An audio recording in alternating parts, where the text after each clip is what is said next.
Inspiring Change is the beginning of a collection of interviews and stories of creative people.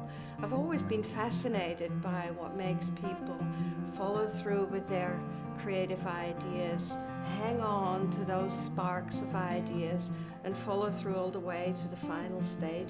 The purpose of the collection of these stories and interviews is to inspire other people to follow their own creativity and maybe see a little bit of themselves mirrored in one or the other interview.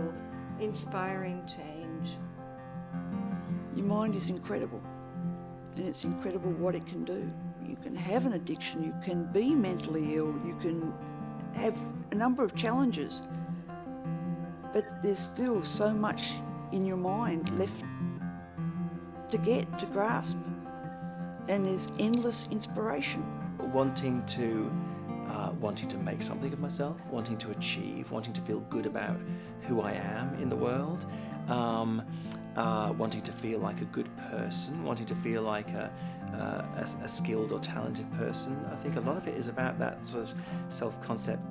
But I do believe that it is a very natural expression of who I am in the world, and I think that at the end of the day, that's what creativity is all about.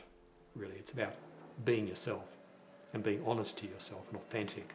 And when I get a vision of that end stage of what could be created, that gives me the excitement to think, now I want to make it all happen. The sort of stuff I started to write, books and things, a lot of it was very self-indulgent. I actually destroyed a whole pile of it recently because I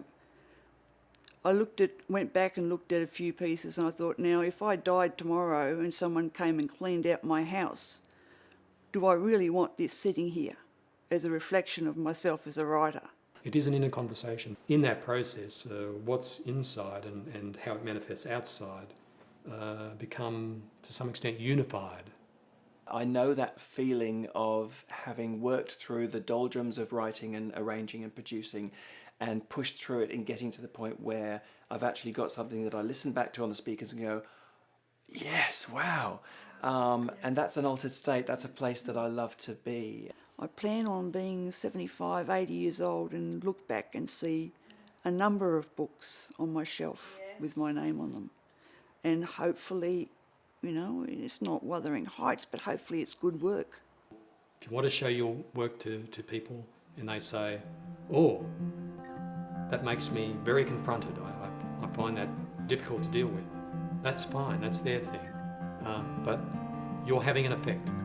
It's been really important for me that one of my main goals is to have some positive impact. If I'm going to be here for a short period, as we all are relatively, I want that to be a positive footprint. I used to think that, the rest of my life was going to be as bad as this, and that's catastrophic thinking. It's not true. You are going to get out of it, the sun is going to shine, and that's it. Accept the struggles, accept wherever it leads you, and just go with it and be honest. I think I'm gradually learning in my middle age to let go of fear and let go of restriction and to fully live. And creativity is a huge part of that, I think, for most of us in some way or another. So I think I would say, this is not infinite, this experience we have, and so let's do it now, because tomorrow we might lose the opportunity.